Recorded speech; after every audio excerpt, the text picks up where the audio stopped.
Now, this week, details were leaked of a New South Wales Government Cabinet proposal to soften drug laws, letting young people off with just a warning if they're caught with any illicit drug, even if it's ice or heroin. Only on the third time that they're caught by police would they get a criminal conviction. Here's the Premier confirming that plan after it was leaked in the media. Diversion strategy? Well, for children, I think for children, I think for young people, there's options there. But can I say, in the starkest terms, and I want to back the police on this, I want to back our community on this, I want to back families who have suffered as a consequence of this. All too many families continue to suffer. And she says she wants to back the police on it, but the police minister was the strongest opponent of this in Cabinet before the first version passed through her Cabinet. Of course, as you'd expect, these proposed soft drug laws were welcomed by the Greens and Labor. Have a look. If this all does stack up, well, then it's a major win for common sense. It's a major win for young people who can go about their daily lives without being monstered by police. And at the end of the day, it's a win for police. This is a very, very dangerous Cabinet proposal, letting young people off, children off, as the Premier just put it, with just a warning if they're caught with some of the most dangerous illicit drugs around, from ice to heroin to ecstasy, sends an extremely dangerous message. It tells young kids, teenagers, that it's fine to experiment. It sends the signal that it's okay, that this isn't a serious issue, and that will ultimately encourage drug use.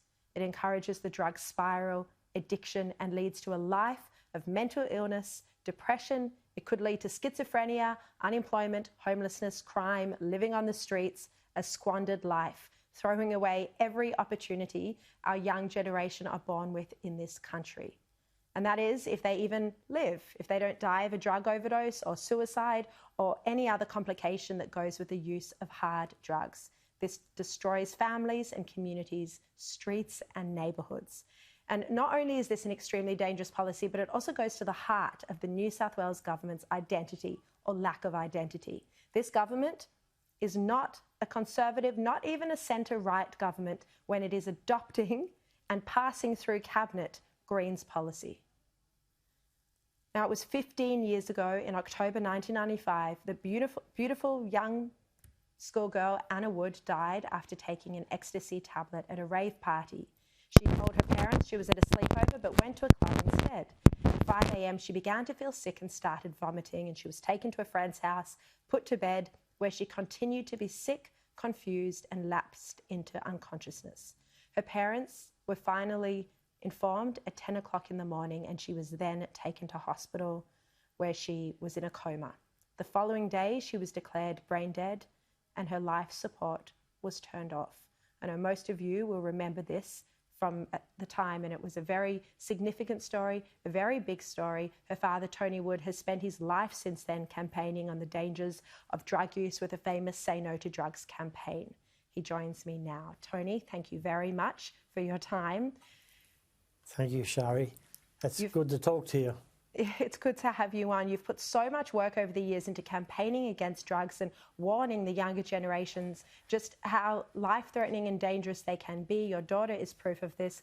And here is a plan by the Berejiklian government, a supposedly Liberal Party Conservative government, to let young kids off with just a warning if they're caught with some of the most dangerous drugs. What's your reaction? Look, the Liberal Party's lost their way, haven't they? I think they've just put the lid on their own coffins by doing this. I think that people...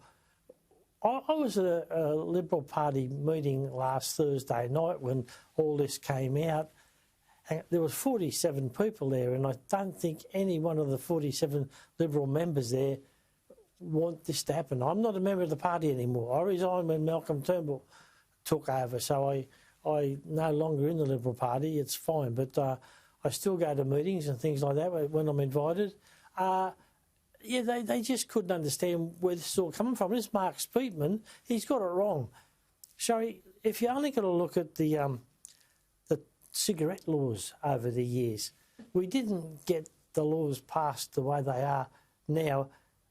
I mean, I wouldn't dare walk into my club and order a beer and light up a cigarette. You just don't do it anymore. It's there. We know that you don't smoke anywhere in public these days. You just don't do it. But we're liberalising these drug laws so kids can go out, take them, what, 1, 2, 3, maybe the fourth time they get into trouble. The first, second, third, the only trouble they're going to get into is brain damage. And when you look at the people who have died from these drugs, most of them are first-time users. So we've got to stop them starting. That's the only way we're going to save lives. Not doing what this Mark Speakman wants to do. We've got to stop them from from starting the drugs and taking them. For people who are watching who aren't in New South Wales, Mark Speakman is the Attorney-General in New South Wales who brought this plan to Cabinet. He's also a leadership aspirant. He wanted to replace Gladys Berejiklian when it looked like she was going to go over that ICAC fiasco. I think this rules him out squarely of being a leadership contender. Tony, there's the argument that's been put forward that a zero-tolerance approach may scare kids into not taking their friend to hospital, getting medical treatment, or not calling parents. You know, it's something another mother spoke about in the Daily Telegraph this weekend, and she'd also lost her child. Hers was to a drug overdose. What's your response to this argument? Well, I think every time Angie and I have ever been into a school or any public meetings, the first thing we tell people, look, if someone's in trouble, get them to hospital, get some help straight away. And we've got to educate people to do that. There's no hazard in doing that because you're not going to get into trouble. You're going to get into trouble if you don't take them to hospital because your friend's going to die or even worse, have brain damage for the rest of their life and not survive it. It's terrible. I mean, it's 25 years for us, not 15 years that we've been doing this now, and I'm still getting... apologies for my miscalculation. That's all right. A long time. She was 15 in 1995. Yeah, it is. So, but, look, I still get at least once a week someone contacts on the internet because their kid's in trouble with a drug situation.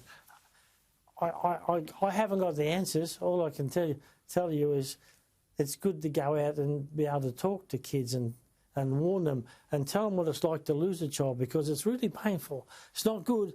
It really hurts for a long time. As I said, 25 years for us and still, not every day, but most days, Anna will come into my thoughts and I feel really sad and I just wonder what she'd be like now, 25 years on, you know. Would she be married with kids of her own? Just to make a silly mistake and go out there. And the punishment for people distributing these drugs is nothing. It's a slap on the wrist. They really should be given a hefty punishment for what they're doing. As I said, you wouldn't go into a club or a restaurant and light up a cigarette these days, but it's okay to go out and take some or smoke some dope or whatever, and all you'll get is a warning. It doesn't work. Absolutely. They should be going in the opposite direction and increase the penalties to deter teenagers from doing this or taking that chance, particularly those who are borderline and wondering whether or not to do it. Tony, thank you very much for your tireless effort over the years. I'm so sorry and so sad to hear, of course, how difficult it's been. Thank you very much for... No, thank you, and keep up the good work. Thank you very much. Keep up the good work. Thank you. Thank you. Hopefully the government will see some sense in this issue, and if not, Berejiklian government does not deserve to be in office.